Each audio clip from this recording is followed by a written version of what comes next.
So anyway, these four thoughts that turn the mind are kind of the fundamental, what we call the common outer preliminaries. And there is a greater topic that we call the preliminary practices, which is also called Ngöndro in Tibetan. A lot of people know that word, even if you don't know Tibetan, a lot of people know the word Ngöndro for some reason because it's a name of a set of practices. And those are all the preliminary practices for Tantra. And particularly in our tradition, we often refer to them as the preliminary practices for Dzogchen, which is one like level or kind or classification of Tantric practice. So we talk about common outer preliminaries and uncommon inner preliminaries. And the four thoughts that turn the mind are considered common outer preliminaries because they are in common with or shared with all traditions of Buddhism, not only Mahayana Buddhism. Hey, come on in. And so when we talk about what's the difference between when I say all traditions of Buddhism versus Mahayana Buddhism, the thing that distinguishes Mahayana Buddhism from general Buddhism or foundational teachings of Buddhism or Theravada Buddhism is what we call bodhicitta. And so bodhicitta is what we call the mind of enlightenment. It is the attitude or the wish to free all beings from suffering and bring them to the state of enlightenment. And in a traditional teaching, in a Mahayana Buddhist kind of setting, we would often at the beginning encourage everyone to generate that intention, to be your intention for listening to these teachings. So I would ask you to think for yourself that I'm going to listen to this teaching and apply it to my mind, put it into practice so that I might be able to help others in order to free them from suffering and bring them to the state of enlightenment. So we'll start with that as our fundamental intention. And that's my intention for sharing these teachings with you. And you might not fully agree with that, but I want to share that intention with you as something that you might apply for yourself as well. So the reason why they are common is because they are shared with the foundational teachings of Buddhism, Theravada Buddhism, but they're also applicable at all levels of practice. So these four thoughts of, when we talk about the preliminary practices, they are to kind of generate three kinds of attitudes. I talked about this last month for some of you who might have joined that teaching as well. And so the three attitudes that the preliminaries should help you to develop are a wish for liberation, which we often call renunciation. Then the second of those attitudes is what we call bodhicitta, which is the wish for not just freedom for yourself, but the wish for freedom for all beings. And the third is pure perception.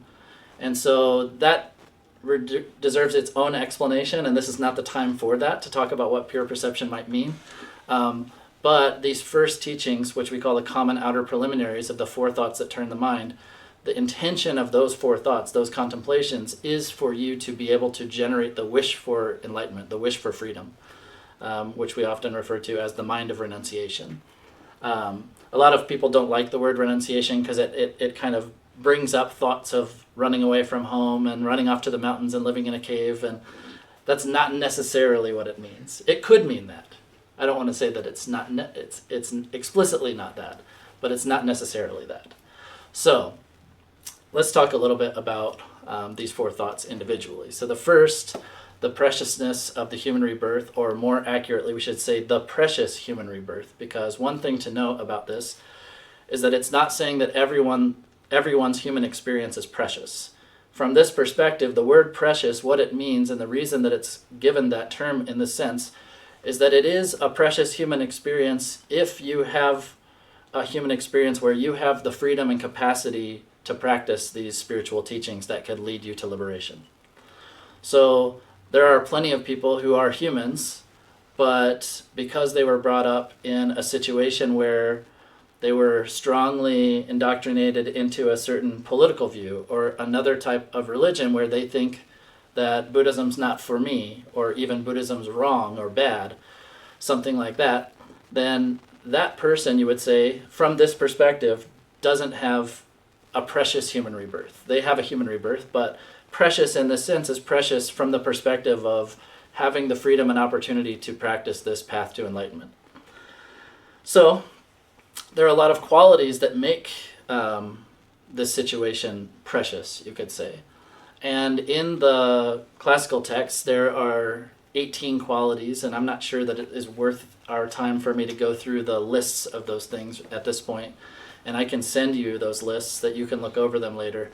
But essentially, they are saying that they are contemplations for you to kind of see how precious your experience is, that your opportunities are. And so some of those are things like the fact that you're a human at all, you know, in this perspective of this Buddhist world where there is a general belief of past and future lives, your consciousness after your previous birth, after death, could have reincarnated as a dog or an insect or any other realm of beings. And the fact that you're a human is considered also part of the preciousness, you know. Even amongst humans, you were born in an era where a Buddha has come to this world. We weren't born, you know, we might say in Buddhist cosmology, they talk about something called a dark eon. There could be like long periods of time where, let's say, the current Buddha Shakyamuni, who came 2,600 years ago, he came, he taught the Dharma, his teachings still exist. Like, there's still lineages, there's still people teaching it, people still sustaining those practices. We still have the books, we still have teachers who have mastered those practices. So we have access. This is what they call like a bright eon or an illuminated eon. But in the Buddhist teachings, they talk about times when there could be spans of hundreds or thousands of years where these teachings have disappeared from the world. No one has access to them. So another part of the preciousness is that we live in an era, a time and a place where the Buddha has come. He taught the Dharma. His teachings still exist. We have access to them. We have access to teachers who could actually help us to not just have a book, but to actually, you know, like one part of this whole thing about having a lineage and having a teacher, which distinguishes it from just having books, is that the teachers have been practicing these teachings ever since the Buddha in an unbroken lineage. So the Buddha attained his own enlightenment, passed that down to his students in experiential teachings. The Buddha didn't just say, do this, and then never talk to them again. They would check in with their teacher, say, my experience is like this, my mind in meditation is like this, and then through the teacher's experience of having been there themselves, they can give course corrections. Now you need to do this, now you need to go this way, whatever. So the fact that we still have teachers and a lineage that has that unbroken continuity of knowledge and experience of those practices, that's another part of the preciousness. The fact that we don't just have access to that, but like if we want to, we could actually like take someone on as our teacher. We could work with them in that way. That's part of this preciousness. So Jessica, if you would, or Rachel, would you please put the link to there's a blog that we have on our website, which actually has, and I'll just read them off real quick, just so you know, the 18 qualities, but I'm not going to go into detail, and please don't waste your time trying to write them down as I say them right now, because you can just read this later.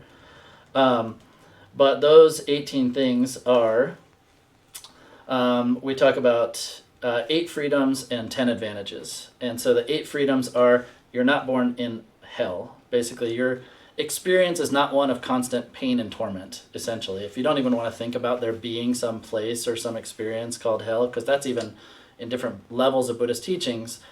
You know, in some fundamental teachings, they say hell's a real place, and it's under the ground, a certain number of kilometers under the ground, and there's mathematical like specifics of like the 8 hot hells, the 8 cold hells, all this kind of stuff. In other times, they talk about it as a state of mental perception that, let's say you died and your consciousness is going to take rebirth or going to continue its experience, you know, like beyond this birth, beyond this experience, that it would, if you had done a lot of really terrible, awful things empowered by hatred and anger, that your experience would be one after that of constant torment. Like you would never feel comfortable. You would always be feeling pain. And so they talk about it more of just an experiential aspect and not a location or like a place, if you talk about it from the Mahayana Buddhist perspective.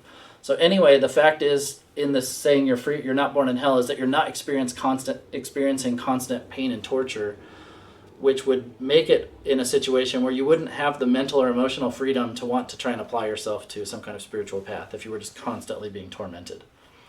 The next, you're not a hungry spirit. This is another thing that requires its own conversation to a certain extent for some people. There's an idea in Buddhism that another thing, if your mind was overpowered with greed and greed and covetousness in this lifetime, and that's like your main way, you had this poverty mentality, I need more, only for me, that kind of thing, you couldn't give away anything, that the power of that kind of mental impression, that kind of habitual pattern that you set in motion in this lifetime would lead your spirit after death into an experience of being essentially like a ghost that can't let go, it's constantly constantly craving and never feeling nurtured, something like that. So, another way of talking about this, they often talk about, and I don't want to say that these are not actual realms of experience, but a lot of lamas also talk about this as like different states that people could be in. If your state was one of feeling like you're constantly being tormented, you're constantly in pain, that would be somewhat of an equivalent of a hell realm experience. If you are constantly feeling a sense of a impoverished mentality, that you constantly need more, nothing's enough, I never feel good enough, that's kind of a hungry ghost kind of mentality. And even those mentalities, if you have those are meaning, or those are causing you to have a lack of freedom to practice Dharma, essentially is what's being said here. So you can think about it in that way as well, from that perspective. Another one, you're not born as a long life God. This is another thing, yet, when we talk about long life gods, that's another thing. Essentially what a long life God is in Buddhism is like a state of really deep meditative concentration that is lacking wisdom. That is a mere state of being kind of locked in or frozen in a state of calm abiding or shamatha meditation, essentially. So if you were practicing shamatha meditation really deeply for your whole life, and you never went beyond that, you never brought in the insight of vipassana meditation, that like the power of that, basically what we're talking about here is a level of habituation. So like if you habituate yourself really deeply to one type of mental state and the accompanying like activities that might go along with that, like when I was talking about the hell realms, if you were constantly feeling angry and also acting out that anger in terms of harming others, like killing, raping, stealing, whatever, through anger, the power of that habitual pattern is what leads you to an experience of hell, essentially, like your consciousness. Similarly, on a more virtuous state, if you're constantly meditating, but your meditation is never infused with wisdom, it's only one of stillness, of calm abiding, that state of really deep stillness is what we call a God realm, like a long life God. So anyway, this is, I feel like some of these are a little bit harder to connect to, so I'm trying to like not spend too much time on these points. So you're born in a place where the Buddha's, you're not born in a place where the Buddha's teachings have never spread. So that's another like freedom. You to put that in more positive terms, a lot of Tibetan texts and Indian texts use a lot of double negatives. So it's like you're not born in a place where they were not spread. A better way to say that is you are born in a place where they were spread. You don't have wrong view. So when we say wrong view in Buddhism, it usually is a denial of cause and effect. That you don't believe that your actions actually have any effect on your experiences. So if you have that belief, then it's going to be really hard to make any progress in a spiritual path. You were born in a time or place where the Buddha didn't come, so you're free from that. I already talked about that. You are born in a place where the Buddha did come. You have the capacity to understand and communicate with others. So if you didn't have the understanding or capacity to understand and communicate with others, it would be hard to process these teachings and put them into practice. So the fact that you're free from all of these states means that you have the freedom to practice. So one of the things that we do when you're going through this is to contemplate these for yourself, realize that you have that freedom, and try and feel a sense of like joy, a sense of, one thing that Namchak Rinpoche, he's one of my teachers and one of our main teachers in the Namchak Foundation, he always says that people in the West don't realize how good they have it. And he has sent some of his students who are always kind of feeling like that they, that nothing's enough and they don't feel good enough and they don't feel like the world is enough. He sends them to India and to South America and to some like more developing countries to see what real poverty is, to see what real suffering is. Because so much of our suffering here is actually like a matter of perspective often, a matter of not appreciating what we do have. And a big part of this practice is to learn to appreciate what you do have and realize that it's a precious opportunity. Realize that it's not just a given that you could connect with these teachings and that you could put them into practice, that you have the capacity within you and the opportunity and freedom to be able to do that. So the other one is these 10 advantages, and they're very similar, so I'm just not going to go through these because I basically already mentioned all of these, but they are 5 things that are complete within you, 5 things that are complete within your environment, and you can read those in this blog later if you want, and we'll send you a follow-up email with those in it.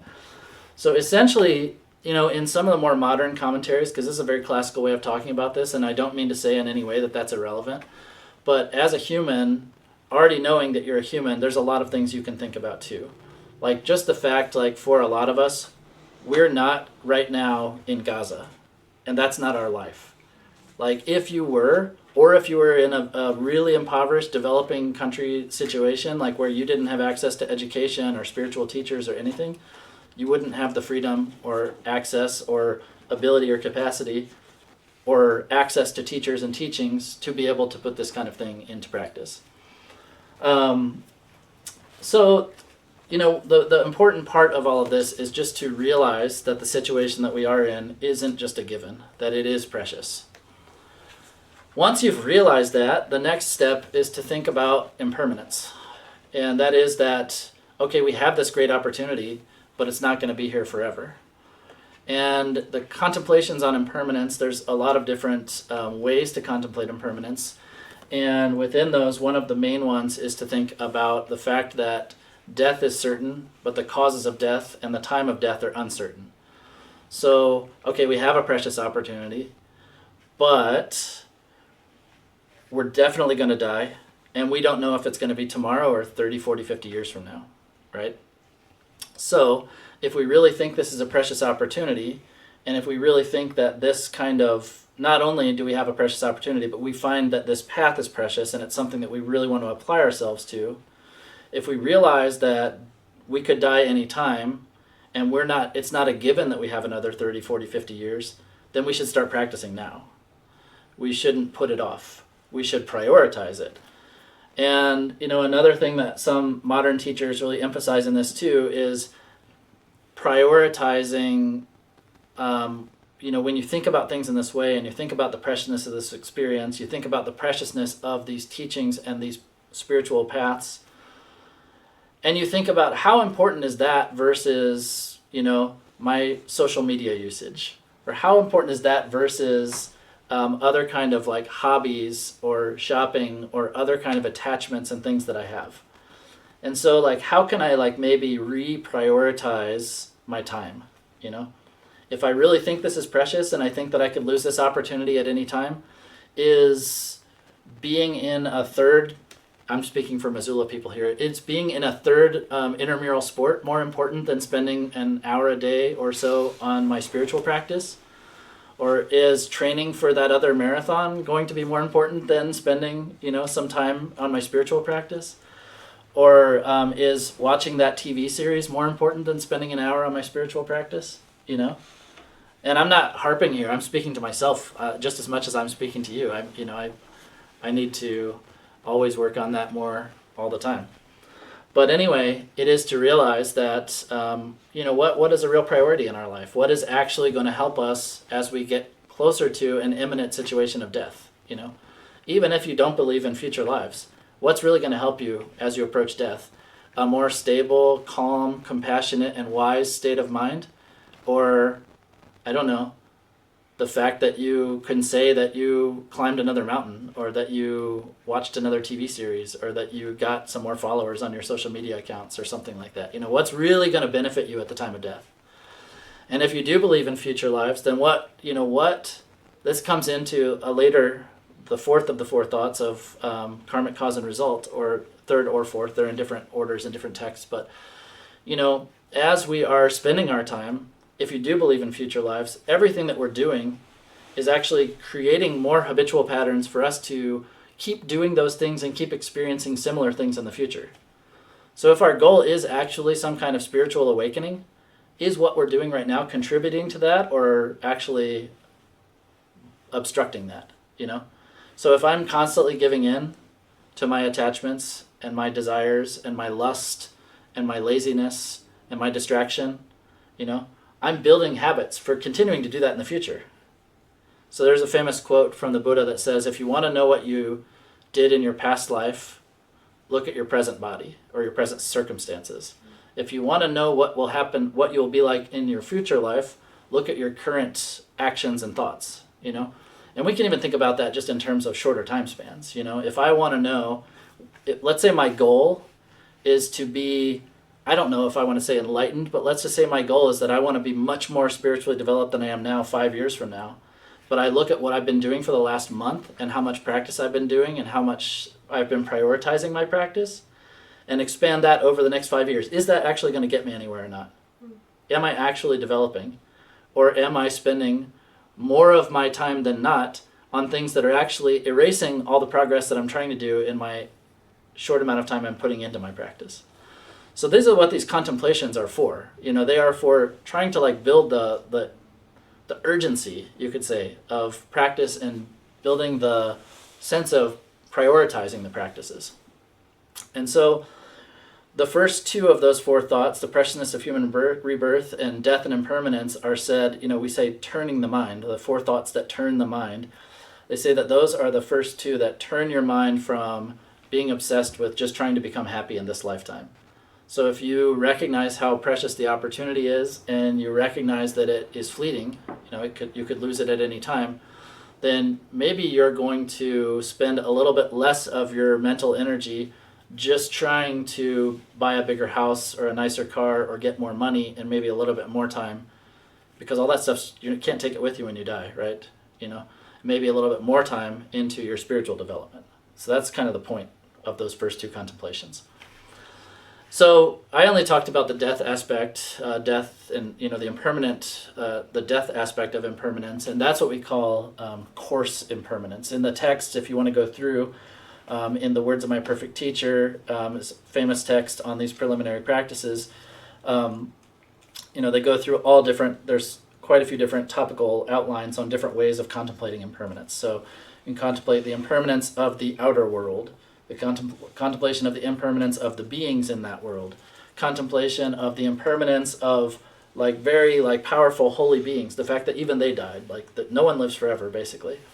The contemplation of the four seasons, the changing of the four seasons, and then going into what we call subtle impermanence. So coarse impermanence means that something came into being, and at a certain point it will stop being around. For example, I was born, and at some point I will die. Subtle impermanence means that, okay, I think that there's some me that exists from here to here, but in reality, every single moment, there's change happening. I'm never the same me I was a moment ago. My body is not the same body as it was a moment ago. Everything's changing constantly. So that's what we call subtle impermanence. You look in the mirror, and you think I'm the same me I was yesterday, but if you look at a picture of yourself now and 10 years from now, more wrinkles, more saggy, whatever, you see how much you've changed. And that didn't happen today and 10 years from now. It didn't happen like that. It was happening every moment. There was constant change happening. So that's what we call subtle impermanence, or momentariness is a technical term.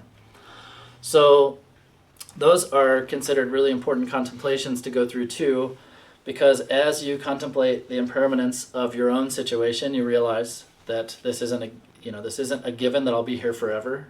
My time is precious. I could lose this opportunity at any time. But also, every situation is impermanent, and every object that I have is impermanent. Every relationship that I have is potentially impermanent. Even if it's so-called permanent up until the point I die, I'm still going to die and lose that relationship. You know what I mean? Let's say I have a partner, and let's say we have ultimate success. We're perfectly harmonious. We live together for 30, 40, 50 years. One of us is going to die before the other. So regardless, there's still going to be ultimately a separation. So the Buddha, there's a teaching he calls the four ends. The end of all things that are born is that they will die. The end of all things that come together is that they will separate. The end of all things that rise up is that they will fall down. The end of all things that you save is that they will be depleted. So that's just another teaching of the Buddha on impermanence. I'm not going to go into too much detail about that, but I think it's kind of self-explanatory. But if you understand impermanence on a deeper and deeper level, then it's easier to flow in a way through life where, I don't want to say completely detached in a way that you're like a zombie, but in a way that you're not maybe traumatized by the changes of life. You're not expecting everything to be the same all the time. When things change, you're of course, nothing lasts forever. Instead of, I thought it was going to last forever. It's maybe a little less hurtful when, we like to say, and this is a Tibetan expression, this isn't common in English because we don't talk about impermanence that much in our society, but in a Buddhist society, they say impermanence happened, as if it wasn't always happening, but when when something that was happening, like a relationship or whatever, when that ends, or a job, you get fired from a job or something, they will say, oh, impermanence happened. It's a funny Tibetan expression. Anyway, the next of these contemplations is, in different texts it's in different orders, but it could either be the dissatisfactoriness of samsara or karmic cause and result. And you can think about those in either order. And when we practice those, we often practice them together. We meditate on them together. They're explained separately, but they're meditated on together usually. So when we talk about the so-called sufferings or unsatisfactoriness or whatever of samsara, then what we're saying, and first of all, maybe I should talk about what is meant by the word samsara, because this is Sanskrit Buddhist jargon, is a cycle of life or experience, you might say. And it is one in which everything that we're doing is actually a product of habit and conditioning. And everything, according to Buddhism, even the things that we think of as happiness, are, from a certain perspective, still considered causes of or directly something dissatisfactory. Because from a certain perspective, like we talk about 3 kinds of suffering, and I guess I can just talk from that perspective, it'll be easier to understand. There is something called the suffering of suffering. And that is manifest suffering, obvious suffering, like being in pain, getting sick, someone hurting you emotionally. That kind of thing is what we call suffering of suffering. You might just call that overt suffering. The second of those is called the suffering of change. And that means that, even though in some temporary situation we may feel like this is comfortable, this is happy, this is good, it's not always going to be that way. And from another perspective, this is a very pessimistic attitude from a normal humanistic perspective of the world, but, in this worldview of like seeking liberation, it's what Buddhists would just call reality, is that anything that we think of as happiness is actually only considered happiness in the fact that it is thought about in connection to or as the alleviation of some suffering. So like, I ate some good food, I feel good now. It's actually, I only feel good because I did feel bad because I was hungry. So it's like happiness doesn't exist in and of itself. It's only still living in connection to or in relation to its opposite. Only in relation to or as an alleviation of some sense of dissatisfaction or suffering. And then the third type of or level of suffering, we could say, is that everything that we do, think, and say as an unenlightened person is being driven by past habitual patterns, and is those expressions themselves are contributing to a future level of conditioning and habituation where we actually have no freedom. Like, I would say that from a certain perspective, Buddhism isn't, in the terms of Western philosophy, a hard determinism, which means that there's no free will. But on a certain level, free will is posited from a perspective of there being some independently existing person. And in Buddhism, there's no such thing. Everything that we think of as ourself is a product of conditioning. So like the fact that I am right now, a Buddhist teacher and a translator, and my name is Justin, and everything that I think that I am is all because of past conditioning. There's no me that exists in and of itself which is controlling the situation. I'm living out conditioning. And so from that perspective, like, there's no freedom. So like the Buddhist idea of freedom is basically like being out of the cycle of conditioning. And the way to get out of the cycle of conditioning, and the thing that stops us from creating more conditioning, is what we call selflessness, or the realization of selflessness. Or in some levels we talk about it as emptiness.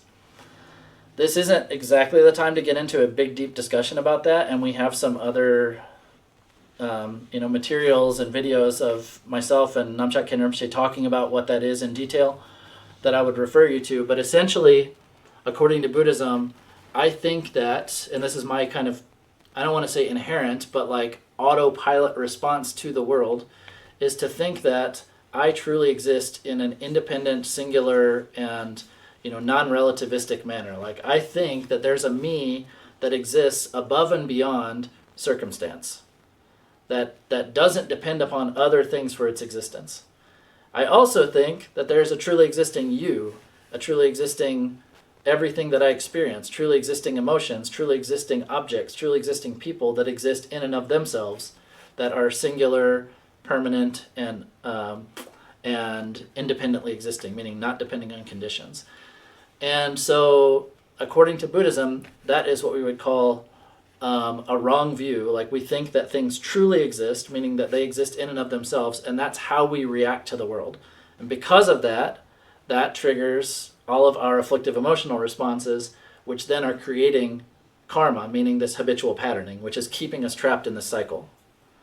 So the Buddhist idea of liberation is to stop the cycle. And the way to stop the cycle is to realize that this self that I thought was truly existing, independently existing, doesn't truly or independently exist. And that's a whole nother cycle of teachings to talk about that, about how to do that, I should say. But once you do that, then once you fully realize that, then you stop creating habitual patterning. You stop creating karma. Doesn't mean you're necessarily free of the effects of karma yet, but you're not creating more in the future. Eventually, you can completely uproot or eliminate all of that past karma as well. Like a Buddha is someone who's gone beyond karma. So on a certain level in Buddhism, we talk about avoiding negative karma, creating good karma, generating merit, all this kind of stuff. Merit is considered like, all the virtuous and positive, wholesome things that you do are kind of more or less creating some kind of virtuous, supportive network, which is going to help you, empower you to be able to basically go beyond good karma and bad karma. So the point of Buddhism ultimately is not to create karma, it's to go beyond the process of karma, good or bad. But in the meantime, while you're trying to do that, it's much more advantageous for your spiritual progress to avoid harmful actions and do helpful actions. To avoid so-called non-virtues and accomplish more or engage in more virtuous acts. And the reason behind that is that so-called virtuous actions are going to lead you in a direction which is more, you could say, from one perspective, more close to reality, closer to truth, more open from this certain perspective, meaning that, let's say I do some negative things. I lie to people, I steal from people, I commit some act of sexual conduct, I cheat on my partner, something like that. I kill other beings. All of those things are creating a web of doubt and fear and paranoia in myself that is like obstructing me from seeing reality. If I am doing wholesome things, I'm speaking honestly, I'm being a good partner, honest partner, I'm being generous instead of a thief, then I feel, after I've done those actions, I feel free and clear. There's no heavy burden like weighing me down after that. So that's bringing me like closer to and more in the spirit of like a free and easy kind of way of being, that also, on another side, when you're doing these negative things, you're destroying a lot of webs of relationship and support networks that could be helping you achieve your goals.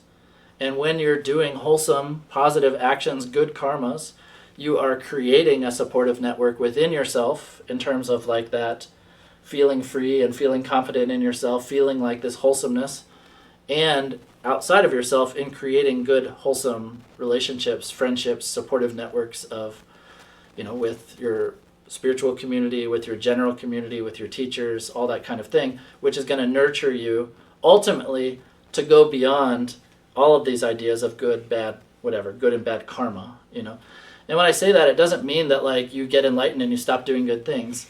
It's that from the perspective of someone who's no longer experiencing things as if it were real, as if it were independently existing, that there's no residue in their action. It's not creating a ongoing habitual pattern for repeating that type of behavior. Their action is more spontaneous, you could say. So anyway, that's the kind of basic principle of karma and the way that karma is talked about in Buddhism. So going back to what I said before, let's say you do something really harmful, and you do that with the spirit of anger or hatred, that's going to lead you into an experience of hell-like experience. Let's just say it that way. So when we talk about the sufferings of samsara, one way to think about them is when you're contemplating karma, or even in your day-to-day actions, let's say you notice, oh, I just said some really bad words to someone out of anger. You can think and remember for yourself, oh, that's actually the cause for me to experience hell, or like to experience torment, is like giving into those type of actions and emotions. So from one perspective, this is something that we should do in contemplation, when we're sitting alone in our home, like quietly, like meditatively. We talk about that all of this process of practicing the four thoughts is kind of an analytic meditation. So you might do a little bit of analysis and realize, okay, that this type of action will lead to that type of result. And then like kind of just seeing that reality, you might rest in that just to let it sink in. And we refer to that as alternating between analytic and resting meditation. We do the same thing in Vipassana practices too, where you might analyze to try and find the nature of reality or the nature of the self, and then rest in your result of your investigation. But in this, like you might do an investigation of like, okay, I have noticed that, okay, I have this precious opportunity, and go through all the contemplations of that. And now I just rest in the kind of like recognition that this is a really precious opportunity. Similarly with impermanence, I recognize, I go through the contemplations of how is this impermanent? How could I die at any point in time? I'm definitely going to die, and then let that sink in for a little while, like rest with that. So we always alternate a little bit of analysis with a little bit of resting, because you have to kind of give that time to sink in. Just jumping to the next thing doesn't give that kind of experiential, kind of deeper realization time to set in. So we do the same thing with the final two, but we often practice them together, like I said before. So if you're thinking about the causes, the particular causes, you think about what kind of state that could bring about in the future. Like greediness, craving, selfishness can lead to this experience of like a hungry ghost type of experience. Meditating, and this one's a little touchy because we do want people to meditate on calm abiding, and we want them to do it a lot, but you need to recognize that from the very beginning that it's a stage, that eventually you should move on to Vipassana meditation. And so anyway, it's not as if all of these causes are necessarily negative, because anyway, the practice of calm abiding meditation, which could lead you into the state of long life God, is not inherently bad, and that doesn't mean that you should avoid it, but you should recognize that what it could lead to. And so from one perspective, we think about the realms of experience. We think about, okay, being in this hell type realm is terrible and awful, and in certain practices, in certain instruction manuals, they'll even tell you to imagine what it would be like to be in that hell realm. And then imagine what it would be like to be in that hungry ghost realm. Imagine what it would be like to be different types of animals, to be like a pack animal. Like a lot of you may have not traveled in the developing world, but in India they still load donkeys with like hundreds of pounds of bricks to like build houses, and it's like awful, backbreaking, crazy, animal abuse. So like in the text they talk about, contemplating the suffering of animals in terms of like the fact that they're put to use, that they're sent to slaughter, that even animals that live in the wild are often fearing for their lives from predators and that kind of thing. So like in some of the instruction manuals, they tell you directly, like, imagine that you're in that situation and what it would be like. And to really contemplate that, really put yourself in that situation. And so I think, a lot of times the most helpful maybe of these contemplations of the suffering of samsara for us is the sufferings of humans. Because a lot of the other ones seem kind of abstract. And maybe some of us don't even have a strong conviction that past and future lives exist. So we're like, I wouldn't have been a cow anyway, because that's not a thing. Humans are humans, whatever. You might think that. So I think for a lot of people, and a lot of modern people who might not have that kind of conviction in past and future lives, like focusing more on the suffering of humans is important, because to really develop a sense of renunciation, or a wish for enlightenment, or a wish for liberation from samsara, you have to recognize to a certain extent that even our kinds of happinesses that we experience in the human experience are themselves still like something on a really ultimate level, that they're still part of like our mental state, which is the way that we're engaging with that type of happiness, is still something that is samsaric, that is still part of the problem, you could say. So it doesn't mean that you get enlightened and you leave your family and stop loving your children or divorce your partner or anything like that. That's not what it means.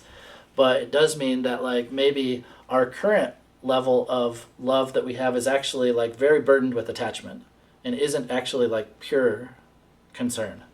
It's very much still trapped in our ego, in our sense that I need something from you and you're providing something for me. And on a humanistic level, of course, that's how relationships work. But on this level of this spiritual path, that's still considered, a problem, I guess you could say. In this book, this is Dzongsa Khyentse Rinpoche's book on the preliminary practices. It's called Not for Happiness. And he's a very cheeky kind of lama.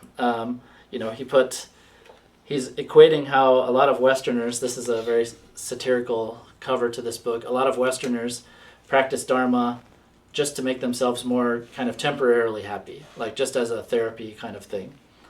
And I'll say that's great, first of all, but it's not what the Buddha taught. Not really. The Buddha taught liberation from the whole kind of cycle of attachment. So he's equating that Westerners practice Dharma in the same way that you might take some drugs or drink a cocktail or something like that. So this is the Dharma wheel. The 8 spokes is like the Eightfold Path, on a cocktail glass. So anyway, in this text, he talks about, basically that as long as you still think that your ultimate happiness can be found within your ordinary experience of samsara, then you still don't have like the full sense of what liberation is, And what he means by that is that, basically what I said before, that all of our experiences of happiness right now and what we think are making us happy are still like, we're still believing in them from a perspective of our life that's real, it's truly existing, it's permanent, and it doesn't rely upon conditions, and that I'm someone who needs happiness, that there is even a me that needs that. And this is very counterintuitive to our ordinary kind of human experience, but when you go deeper and deeper into traditional Buddhist principles, that's where you end up. It's inevitable. It's not I don't want to say that I'll give you an example of how it's not entirely contrary, or like how a spiritual path and life in the world and relationships can still go together. First of all, I have a lot of spiritual teachers who are married and who have children, and they're not zombies. They don't have a lack of love for their families or their children's or their partners. And one time I was interpreting for one of my teachers in Nepal, and he was teaching about the four immeasurables, or the 4 boundless thoughts, and one of those is boundless love. So the wish for all beings, regardless, like with unbiased attitude, for all beings to have happiness and the causes of happiness. And someone said to him, "Don't you think it's hypocritical for you to say that you want to have that, but you obviously treat your wife and children better than you treat beggars in the street and other people like that?" And his reply was, if you don't genuinely know what love is for an actual person, how can you pretend to have it for everyone? And so, it's still starting with something real. And even when we practice the 4 boundless thoughts, usually we start with someone who we do feel a strong connection to. Like I'll start with my mother, my partner, my children, something like that, and then try and spread that feeling out more and more and more. And what happens for a lot of people is that they start to think all sentient beings is some abstract thing out there, and they ignore the people in front of them. Like they don't try and act on those principles with the situation in front of them. The whole practice of immeasurable love, even of impermanence, of emptiness, of selflessness, becomes an abstraction, an intellectualization that you try and apply as a general principle out there in the world, but don't actually apply in your ordinary experience, in your day-to-day life. So that's really problematic. So anyway, part of what happens with that, and I harp on this a little too much, I think, is that people start to think that there are these lofty principles, like I should have renunciation from samsara, I should act as if the self doesn't exist because I read that it doesn't and I believe the logic. But then what that causes is a lot of internal contradictions. Like, okay, you're still experiencing that yourself exists. You're still experiencing that other people exist, but you're acting on a philosophical assumption that you've convinced yourself is true, but you haven't experienced as true yet, and using that as a way to deny the validity of your own feelings, a way to deny the validity of other people's feelings. Oh, it doesn't matter, it's all emptiness, like your feelings aren't valid, I don't have to listen to that, or something. This happens all the time in spiritual communities. So it's something to be really careful about. And my point of talking about that is that just because like the ultimate nature of reality is selflessness and emptiness and all this stuff, doesn't mean that you have to start acting on the basis of like some voidness or some abstraction from the very beginning. You should work from where you are, try and integrate those practices in, and then they will start to develop in your mind to where you'll feel slightly less attached to your own idea that you're right, or that you're real, or that everything's real. It'll start to chip away and work on you in a way that's very natural and organic and less jarring to your ordinary experience as a person, I feel like I got totally on a sidetrack there, and that had nothing to do with what I was trying to say, so I hope that wasn't totally seemingly irrelevant. But I just have seen this habit in a lot of people. There's a famous book that's kind of about that, that's called Cutting Through Spiritual Materialism, and it's about how a lot of people go to a lot of spiritual teachings and attend a lot of spiritual communities, and they just use it as a way to inflate their ego. I learned this. I did that meditation. I went to this retreat. I did this many mantras, whatever, that kind of thing. But they're not actually applying the teachings to their experience. And so you'll get a lot of people who, I've spent 20 years in the Dharma. I've been to every Dharma center. I received this and that transmission, this and that empowerment. I did this and that retreat. And they're still just acting, very selfishly and not helping the community and not being kind, like on an ordinary level. I've seen this so many times. And one of the big things that's happening is that they didn't apply these 4 thoughts. That's one of the biggest things. And they didn't apply it. One of the big things too is that we say, there's a common expression in Tibetan, leaving the Dharma on the page. So that's what happens a lot. It becomes an abstraction. It just becomes an idea. It's a good idea, and it's convincing, and it sounds interesting. And it's not that hard to convince yourself of if you're already inclined in that direction, if you're inclined in this direction of believing in this kind of spiritual development. The Buddha's really smart. These Buddhist teachings are very logical. It's even like a lot of them are very harmonious with modern ideas of psychology and science. So they're, even as a modern person, they're very applicable and easy to understand, easy to want to engage with. But one of the main things that we have to do is actually apply them to our own experience and not just let it be some idea that sounds interesting, And, my teachers always just again and again and again, even though this is like a foundational teaching, a so-called basic teaching, like they always emphasize at the beginning of every session of every practice you ever do, no matter how high your practice gets,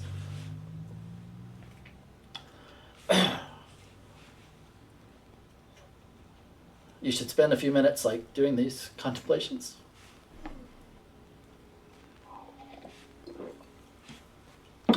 So anyway, this is what is going to make every other practice effective, basically, these 4 thoughts. And so in our tradition, we have like a very small like chant at the beginning of our Ngöndro practices that we recite.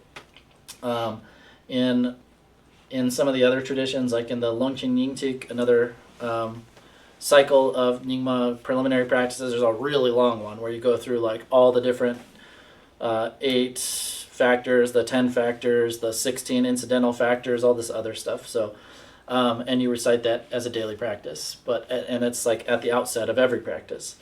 But anyway, just as a general principle, like no matter what practice you're doing, if you're just reciting some prayers, if you're doing some meditation, it's really good, even if you just spend 5 minutes thinking about how precious this opportunity is, the fact that you could lose it at any moment, the fact that everything that you're doing and saying and thinking right now is contributing to a habitual pattern of continuing to do that in the future. So you should think about very carefully how you're conducting yourself, what kind of thoughts and behavior patterns you're reinforcing by continuing to do the things that you do, and then what those things could lead you to in the future.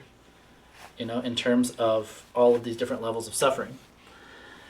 And then I didn't talk about this. I got to come back around, and we do still have a couple minutes. So about the sufferings of the human realm. So this is the thing that most of us maybe don't recognize as suffering.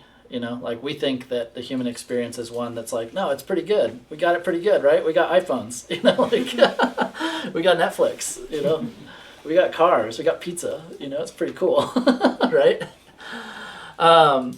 So, then they talk about the individual sufferings of the human experience. So there's the sufferings, the common one of birth, aging, sickness, and death. So, the traditional text, this might sound very funny to you guys, but like they talk about, they give very graphic descriptions of what it must be like to be a baby being squeezed through the birth canal. And they're like, it's like your head's being crushed between two rocks and this and that, it's like, it's very graphic. So they talk about like, that actually like taking birth itself is a painful process, becoming into the world as a baby whose skin is like not used to the air and not used to touch is like a painful like process, So they're essentially what they're trying to say by even saying that even birth itself is suffering is that for people who do believe in reincarnation, even being born as a human again is still going to incur a lot of suffering, Like you might think, oh, well, yeah, of course I don't want to be an animal, I don't want to be in hell, I don't want to be a hungry ghost, but humans are it's pretty sweet, Like if I could come back to, the United States or another country with some kind of basic freedoms, and like access to, I don't know, Netflix and money and pizza, like it might be all right, you might think that. So anyway, but the point is that humans are still going to have to take birth. You're going to have the experience of that. You're going to get sick. Everyone gets sick. You're going to get old. And you're going to die eventually. Then there's the additional sufferings of meeting with things that you don't want to meet with, being separated from things that you love, all these kind of other kind of circumstances that that also make the human experience one that is not as perfect as you might think it is, and that is still also itself ripe with suffering. So, the idea behind all of this, like I said before, is to make you really want to get liberated. And not only really want to get liberated, but recognize that you don't maybe have the time that you thought you had to do the practices that might get you there, So like to encourage you to do it now. And I think a big thing in this, what I said before about people that have spent, 10, 20 years and not really made much progress, one part of that is not applying the teachings to your own experience. Another part of that is not really wanting liberation and just spending all your time in distraction, Like it's easy to be peripheral to Dharma and have it be your community. Have it be your hangout. I hang out at the Dharma Center. I go to the retreats. They're my friends. But what do I do with my time? I just hang out. I do every sport. I watch movies. Like I just, I know I've been that person and I know a lot of that person, just to be perfectly frank. And in those, circumstances, it's just a matter of really wanting it. And that's what these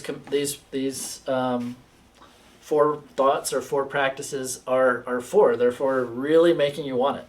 Like to really recognize that no matter what situation you're in, no matter what circumstance you could develop in the future, as long as it's still driven by this belief in reality, as long as it is still like a selfish kind of wish for something for you, as long as there is still this like belief that there's a real me that could attain a real happiness, all of that is still kind of creating future suffering. All of it. And so that's where, Khyentse Rinpoche in this book, like he says in very strict words, as long as you still believe that there is any chance of you gaining happiness in samsara, you don't have renunciation. He says, he's like really sharp like that. And there's another famous teaching in the Sakya tradition that's called the parting from the 4 attachments. And it says, if you're attached to this life, then you don't have renunciation. Meaning that if you are really just working towards a situation of attaining temporary kind of happiness, financial gain, status, wealth, fame, whatever, in this lifetime, then, if that's your priority, then that means that you don't actually want to get liberated. You do think that, and I always have to balance this out, because a lot of people, especially beginners in this, they think, okay, well, I should do that because that's what the text says, so I'm going to throw everything away and start, like, I don't know, try and run away to India to become a monk or something, or a nun or whatever. And I'm not saying you shouldn't do that, but you should think really carefully before you do that. And you should talk to people that have done it before. You should find out if that's actually realistic for you. You should find out if there's a place that you can even go to do that. Like, I don't know, I've also seen a lot of people, there's even a word for this in Tibetan, which is called like fleeting renunciation. So like in the moment you convince yourself, we're doing it, it's on, like, and a few months later when it's not working out the way you thought it might, because you ran away to India or Nepal, and that monastery is like, you can't live here, you don't understand our language, and you don't know our traditions, and you don't even have a visa, and I've seen this happen, literally, this exact scenario. So I just want to say that just because there is this sense of wishing for liberation, renunciation of samsara, it doesn't necessarily mean throw everything away, break up with your partner, and run away to the mountains. That's not what it necessarily it means. It's a shift in perception. It's like, where are my priorities? Like, you can still have a job, you can still have a partner, you can still love your partner, you can still take care of your life while striving towards enlightenment, and on an extreme level, if you really wanted to go for it, and if you ever did really want to go for it on a much higher level, like higher level meaning like literally giving everything up, then send me an email and I will talk you slowly through what that would really entail. And I've done it. I was a monk, and I know what that could look like for a Westerner in the States or in Asia or wherever. But definitely, I would encourage people to go into the practices deeply while maintaining a worldly life for some years before you made that decision. It's easy to convince yourself in a flurry of the validity of these teachings and your desire to attain that, and it may not be sustainable. So definitely check if it's sustainable by trying to apply the practices for some time before you get head over heels ahead of yourself.